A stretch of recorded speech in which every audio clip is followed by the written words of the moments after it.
Zona Cero. Nuestros monográficos Zona Cero con los increíbles Carlos Canales y Jesús Callejo. Bueno, si yo os digo que hoy vamos a hablar de un tal Guillermito Imperio, pues a lo mejor no suena mucho. Si digo Wilhelm Reich, pues tampoco es para lanzar cohetes. Si digo Orgón, parece que ya empezamos ya a unir conceptos. Y bueno, pues si os digo que vamos a hablar de uno de los tipos más delirantes, pero a la vez fascinantes del siglo XX, pues seguro que ya todos ponéis las orejas en vertical y os disponéis a disfrutar de un magnífico monográfico. ¿Qué tal, mi querido Jesús Callejo? Buenas noches. ¿Qué tal? Muy buenas noches. Bueno, te veo ahí con el Orgón, dale que te pego, ¿eh? Sí, aquí, con mi... Es la energía del futuro, ¿no? La energía del futuro, lo nunca visto. Es otro nombre para llamar a la energía vital. Pero Wilhelm Reich, este personaje, le dio una aplicación muy interesante, ya lo veremos además, incluso una parte ufológica que tiene, porque estamos hablando de un psiquiatra prominente, ¿no?, de su momento, pero que tuvo bastantes épocas, bastantes etapas, y la última, el pobrecillo, lo pasó muy mal. Llegó a creer muchísimo, hola Carlos Canales, buenas noches. Llegó a creer muchísimo Wilhelm Reich en los extraterrestres, ¿verdad? Llegó a creer en todo, de hecho acabó de muy mala manera, porque sabéis que en Estados Unidos fue juzgado y diagnosticado como esquizofrénico progresivo, y además cometieron un gran error. Cometieron los norteamericanos un gran error porque el 23 de octubre de 1956 en Gainsbourg lanzaron todos sus manuscritos a la hoguera, como en la Edad Media, cuando en la época de las brujas, lo cual no hizo sino atraer más la mirada de la gente hacia alguien que era, en aquel entonces estaba viviendo la tercera etapa de su vida, porque como bien ha dicho Jesús, tiene como tres partes fundamentales. Y efectivamente la primera, que es la que le dio fama y de la cual desarrolló luego las ideas estas que le empezaron a hacer primero famoso y luego considerado como un tipo hasta peligroso. ¿Era alemán o austriaco? Era austriaco, era austriaco, pero sí, de hecho además él era discípulo y colaborador de Sigmund Freud. Él estudió formaba parte de la Sociedad Psicoanalítica de Viena y fue uno de los grandes seguidores de Freud hasta el extremo que se le consideró durante mucho tiempo como su principal discípulo. El principal discípulo de Sigmund Freud. Claro, lo que pasa que es que hay que mezclar, digamos que para ahora empezar a hablar un poco de Wilhelm Reich, y que luego lo hablaremos sobre todo del Orgón, que es la parte que corresponde a nuestro programa dentro de lo que sería la vida de Reich. Es nuestra competencia. Exacto, es el asunto de nuestra competencia, que para el otro hay otras personas. Es cierto que hay que distinguir las tres facetas fundamentales de Wilhelm Reich, que es la faceta suya como psicoanalista y las extrañísimas y curiosas ideas que tuvo, algunas de las cuales aplicó con cierto éxito y que no hicieron en cierto modo sino reproducir cierto tipo de creencias o mitos de origen oriental o de las tradiciones herméticas, incluso gnósticas, aplicándolas a Occidente a través de un sistema científico occidental mucho más moderno. La segunda parte es su parte política. Wilhelm Reich fue comunista, militante del Partido Comunista Austriaco y, aparte de todo, aparte de ser militante comunista como tal, se enfrentó claramente al fascismo. Él hizo una obra de carácter psicoanalítico sobre las masas y el fascismo, lo que le enemistó, por supuesto, obviamente también con los fascistas y nazis alemanes y austriacos. La tercera parte de su vida, la tercera etapa, no tiene nada que ver ni con la política ni con el psicoanálisis, sino que fue su intento de describir una supuesta fuente de energía sobre la cual, como luego veremos, no hay ninguna base científica, pero sí hay una profunda base en las creencias y en las tradiciones de muchas culturas del mundo, aunque él no lo hizo de esa manera, sino que lo interpretó a su propia manera, que es lo que él llamaba el Orgón. El Orgón, sí, hablando de ese pasado comunista, supongo que los norteamericanos en aquella década de los 50 tampoco le perdonaron, ¿no? Efectivamente, claro, el problema que tuvo es que él estaba perseguido por los nazis, por eso se refugió allí, y luego le persiguieron por filo comunista durante la época de McCarthy. Bueno, pues vamos a ver, ya tenemos un poco definido, ¿verdad? Sí, un poco el perfil. El perfil de Wilhelm Reich, muy interesante, y decía el Orgón, sí, será Orgón. Sí, yo creo que se puede decir el Orgón, porque prácticamente toda su teoría de la última etapa la basa en eso, en el Orgón, ¿no? Claro, lo primero que podríamos decir, ¿qué es el Orgón? Él tenía un concepto muy claro de lo que era la energía, esa energía vital que todos tenemos y que de alguna forma está desarrollada en el medio ambiente, en la atmósfera y en el ser humano. Y el ser humano, ¿cómo potencia el Orgón? A través de su vida sexual. No olvidemos que Wilhelm Reich fue el discípulo más brillante de Sigmund Freud. Y digo más brillante porque esas son las palabras textuales que usó Freud. Hasta que al final se larga, ya sabes que Freud tuvo muchos problemas con sus discípulos. Tuvo muchos problemas en general. En general, sí, la verdad que ponía un circo y le crecían los enanos. Sí. Y con Reich... Tiene una foto inmensa de Sara Bernard en la entrada de su consulta. Y... Lo que no sabemos si en la época crepuscular o... Es verdad. También tuvo bastantes etapas Sigmund Freud. Sí. Igual que Jung, que también es otro personaje para dedicarle algún día un monográfico, sobre todo por esos coqueteos que tuvo con lo oculto, con lo paranormal. Pero en el caso de Reich, que además fue muy reivindicado años después de su muerte, ¿no?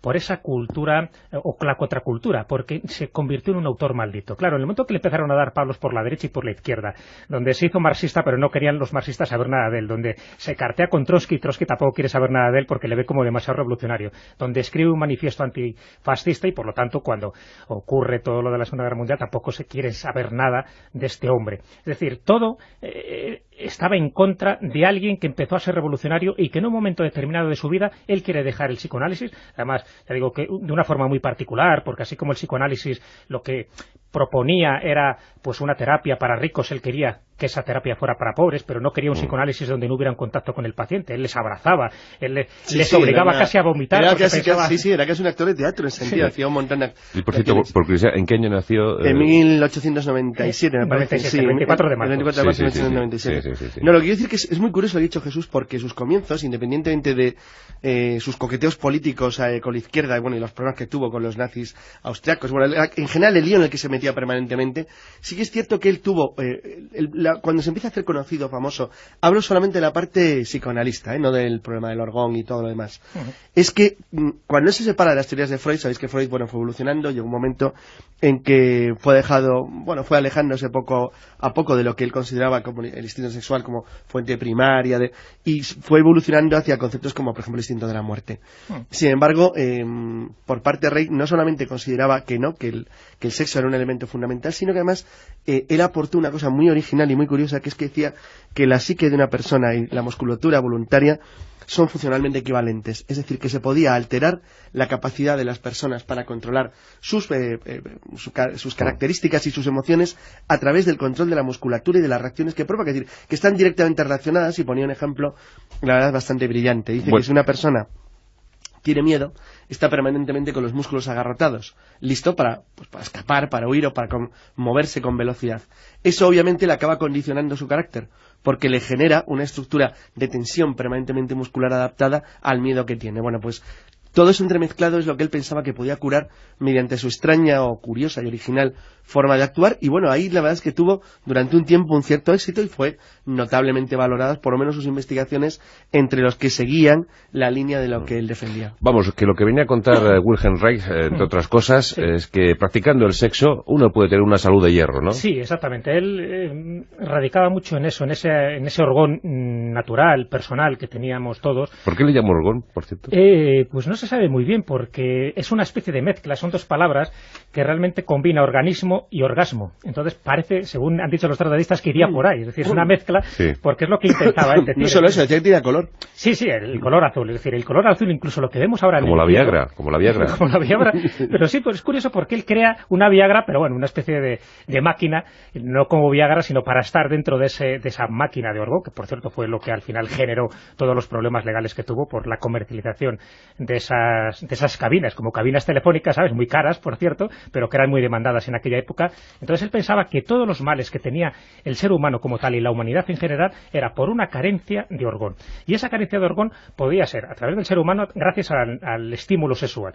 Él pensaba que el orgón era la energía vital de todo organismo, era la fuerza motora del reflejo del orgasmo. Es decir, a través del orgasmo tú podías generar orgón, pero cuidado, pero haciendo bien el amor, es decir, que no cualquier cosa podría ser útil. Entonces, él empieza a desarrollar la teoría de una forma tan sui generis que crea muchos adeptos. De hecho, ahora la bioenergética, por ejemplo, que es una de las terapias de la nueva era, pues debe mucho a estas teorías de Wilhelm Reich. Y Jesús, ¿cómo era eso? Que tú que estás tan metido en la nueva era y en estas cosas, ¿el tantra? No tiene que ver con el tantra. No es el tantra. Aunque tiene algo que ver, como todo, porque el tantra, ya sabes, vamos a ver, el tantra básicamente... No, esto se parecería muchísimo al Brill.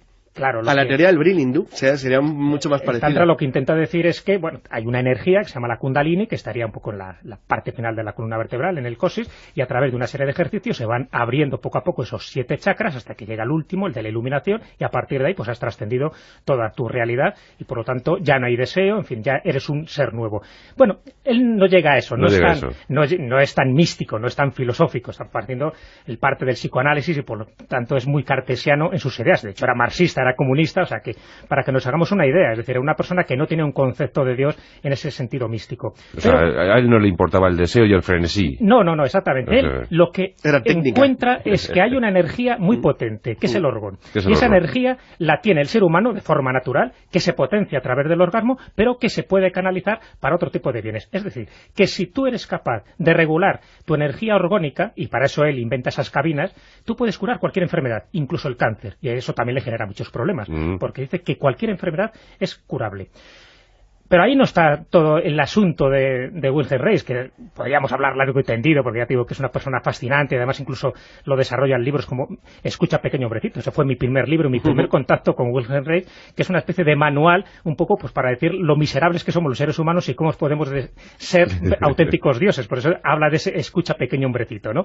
Pero bueno, él al final descubre que esa energía sirve para más cosas, y sirve tanto que puede incluso destruir nubes, es decir, provocar la desaparición de una nube, de una tormenta, y generar lluvia en donde tú quieras.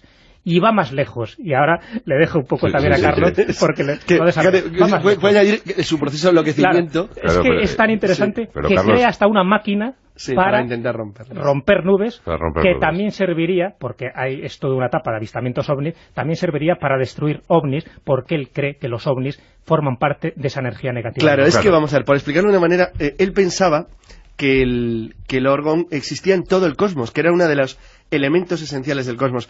Es curioso porque eso se parece muchísimo al panpsiquismo de Giordano Bruno. ¿Sabes que Giordano Bruno consideraba que los planetas giraban alrededor del Sol purísimamente porque les daba la gana y así tenían calorcito? Entonces, bueno, pues que era una historia más o menos parecida. Es decir, él se construye un cosmos a la medida de su pensamiento. Es muy curioso, que está regulado por el orgón.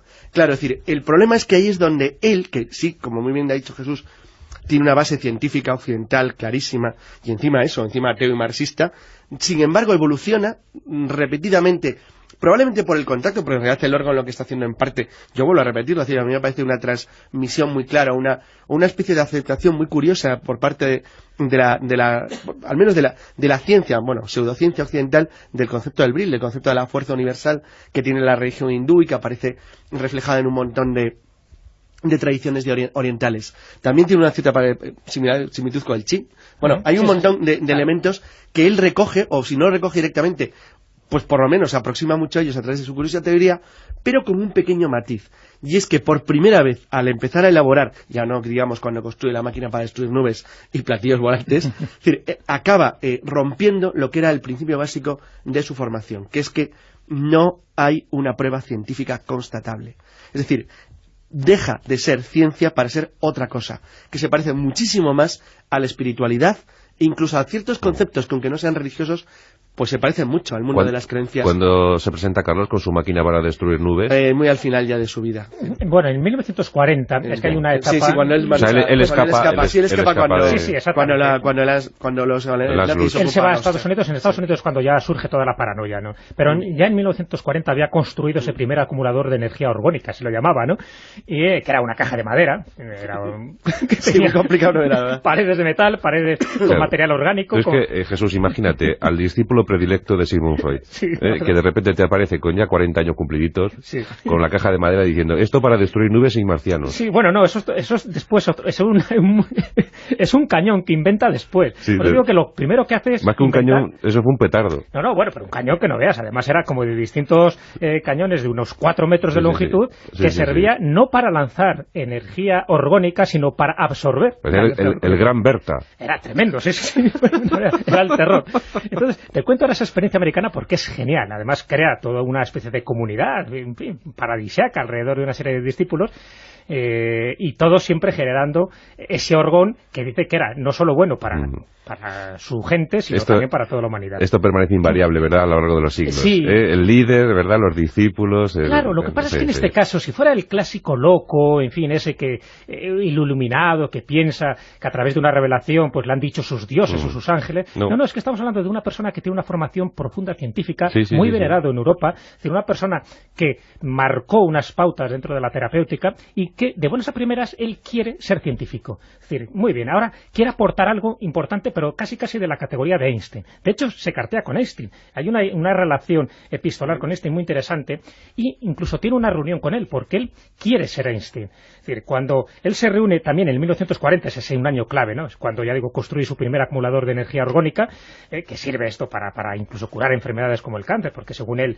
no eran más que acumulaciones de orgones negativos, porque claro, diferenciaba entre orgones negativos y positivos. Es muy importante ahora para cuando hablemos de los ovnis, porque también él considera que los ovnis vienen aquí para cargar ese tipo de energía orgónica que tiene el planeta Tierra. Se reúnen en el año 40 con Einstein. Sí, entonces en el año 40. Desde la época donde hicieron la carta famosa aquella animando al presidente de los Estados Unidos. Exacto. A utilizar sí, la energía. Porque conocen, porque ellos saben que el instituto Kaiser Guillermo ha conseguido un avance decisivo en la energía nuclear. Claro, son temas, la verdad es que afortunadamente son temas diferentes. Sí, pero para que veáis un poco lo bien relacionado que estaba este hombre. Entonces al final consiguen tener una entrevista de 5 horas. No, lo que queremos decir es que Albert Einstein estaba muy bien considerado en Estados Unidos en aquel momento.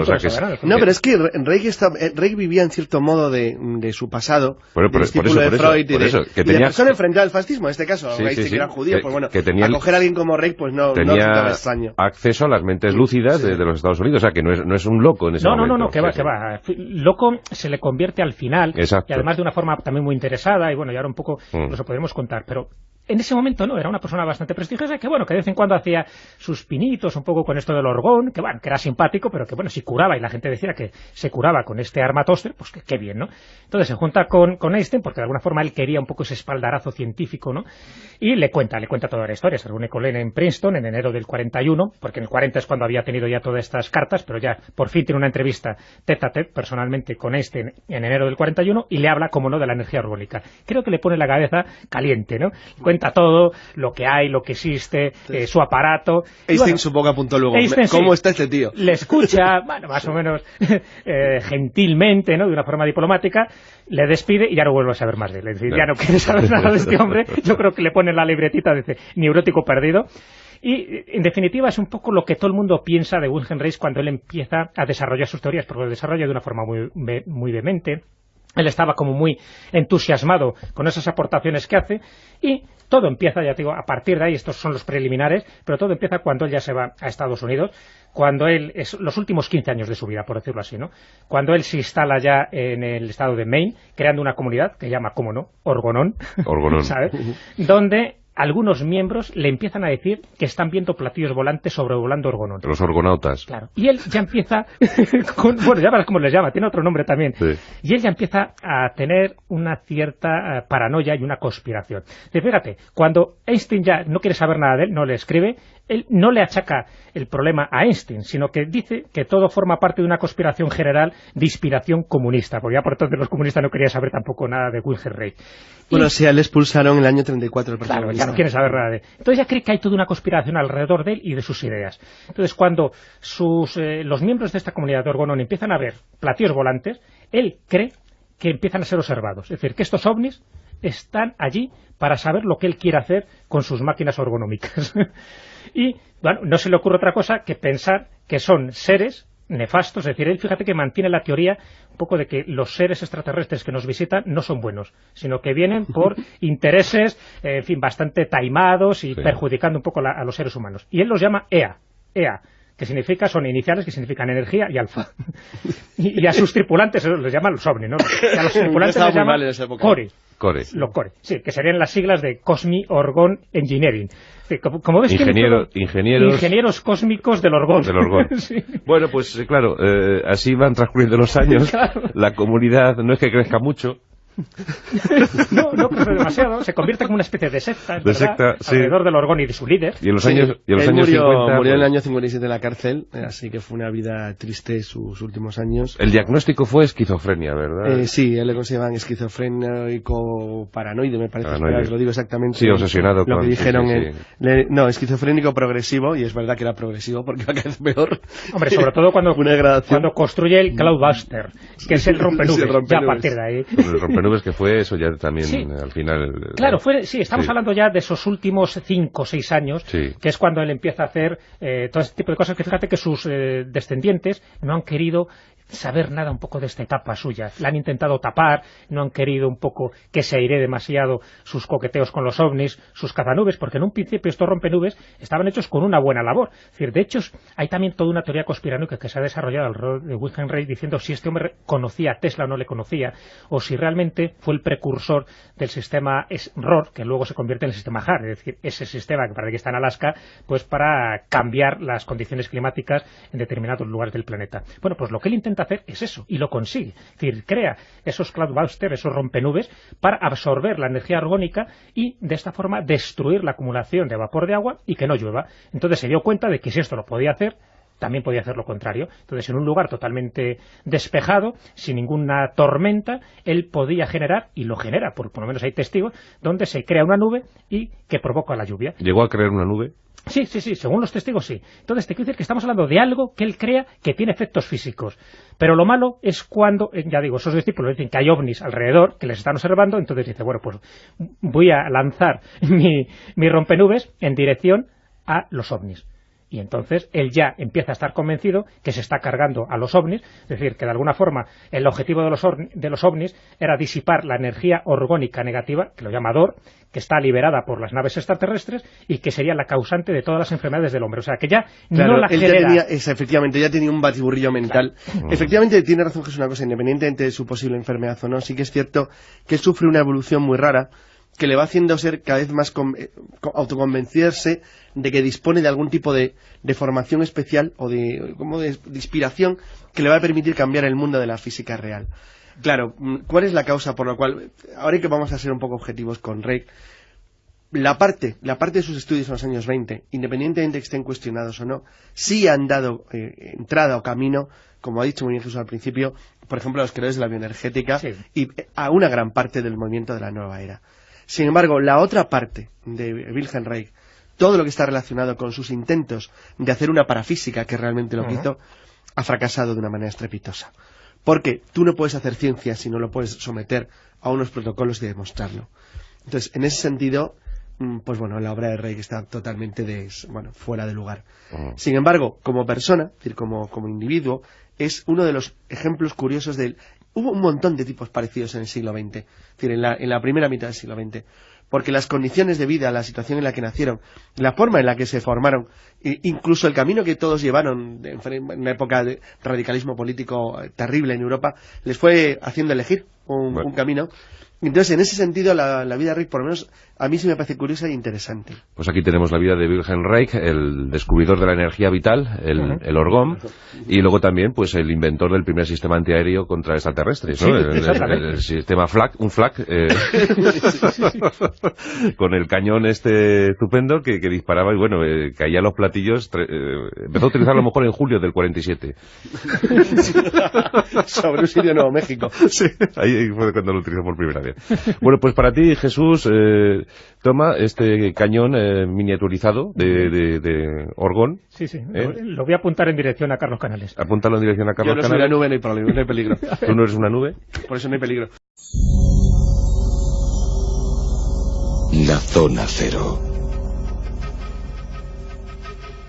Nuestros monográficos Zona Cero con los increíbles Carlos Canales y Jesús Callejo. Bueno, si yo os digo que hoy vamos a hablar de un tal Guillermito Imperio, pues a lo mejor no suena mucho. Si digo Wilhelm Reich, pues tampoco es para lanzar cohetes. Si digo Orgón, parece que ya empezamos ya a unir conceptos.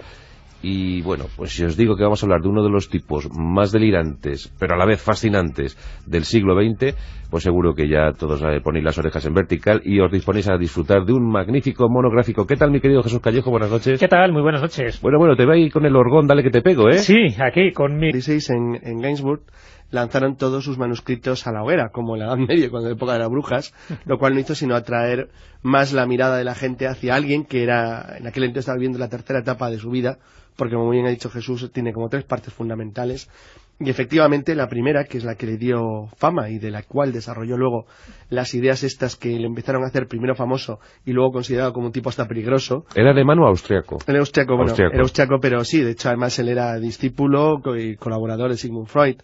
Él estudió formaba parte de la Sociedad Psicoanalítica de Viena y fue uno de los grandes seguidores de Freud hasta el extremo que se le consideró durante mucho tiempo como su principal discípulo. El principal discípulo de Sigmund. Y bueno, aparte de todo, aparte de ser militante comunista como tal, se enfrentó claramente al fascismo. Él hizo una obra de carácter psicoanalítico sobre las masas y el fascismo, lo que le enemistó, por supuesto, obviamente también con los fascistas y nazis alemanes y austriacos. La tercera parte de su vida, la tercera etapa, no tiene nada que ver ni con la política ni con el psicoanálisis, sino que fue su intento de describir una supuesta fuente de energía sobre la cual, como luego veremos, no hay ninguna base científica, pero sí hay una profunda base en las creencias y en las tradiciones de muchas culturas del mundo, aunque él no lo hizo de esa manera, sino que lo interpretó a su propia manera, que es lo que él llamaba el orgón. El orgón, sí, hablando de ese pasado comunista, supongo que los norteamericanos en aquella década... Claro, lo que pasa que es que hay que mezclar, digamos que para ahora empezar a hablar un poco de Wilhelm Reich, y que luego hablaremos sobre todo del orgón, que es la parte que corresponde a nuestro programa dentro de lo que sería la vida de Reich. Es nuestra competencia. Exacto, es el asunto de nuestra competencia, que para el otro hay otras personas. Es cierto que hay que distinguir las tres facetas fundamentales de Wilhelm Reich, que es la faceta suya como psicoanalista y las extrañísimas y curiosas ideas que tuvo, algunas de las cuales aplicó con cierto éxito y que no hicieron en cierto modo sino reproducir cierto tipo de creencias o mitos de origen oriental o de las tradiciones herméticas, incluso gnósticas, aplicándolas a Occidente a través de un sistema científico occidental mucho más moderno. La segunda parte es su parte política. Wilhelm Reich fue comunista, militante del Partido Comunista Austriaco. Es la energía del futuro, ¿no? La energía del futuro, lo nunca he visto. Es otro nombre para llamar a la energía vital.